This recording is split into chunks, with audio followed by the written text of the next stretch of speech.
You want to tell them what happened? Tell us what happened.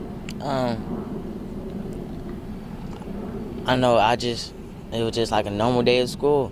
I was just trying to get home, get on the bus.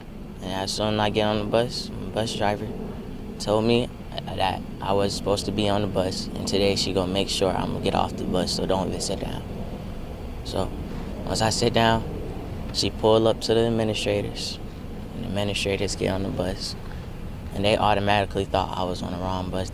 When she told them my name, they got on the bus and just told me to get off the bus. At first I refused, and then when I was refusing, they said if I don't get off the bus, all the students have to get off the bus. So once all the students got up off the bus, I got off the bus with the students. And then as soon as we all get off the bus, they didn't check nobody's names. They just told everybody to get back on the bus.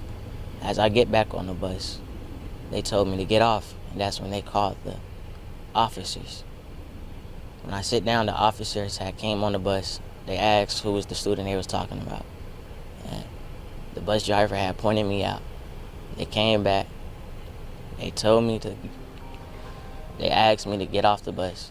I had refused and told them this. Well, I was trying to tell them this is my bus, but the students was telling them that this is my correct bus. All the students on the bus was telling them this was my correct bus.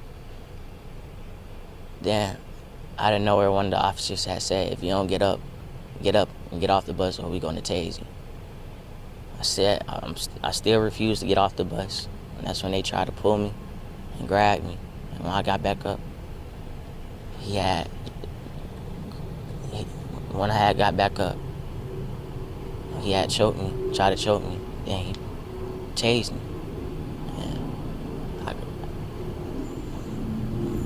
And when he tased me, I got up.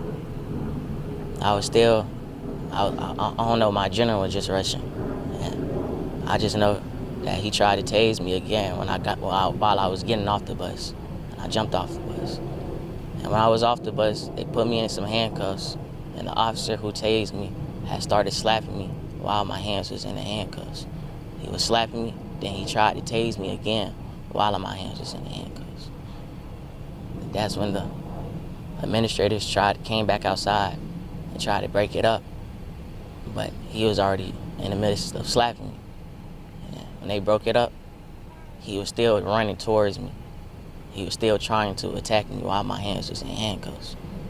He was trying to push against the administrators who was holding him back every time he seen me. When I was in a room with the other officers after this situation, when he seen me, he tried to attack me again. They had to pull him back and pull him away to cool down. But when I was in the back room, they called the EMS.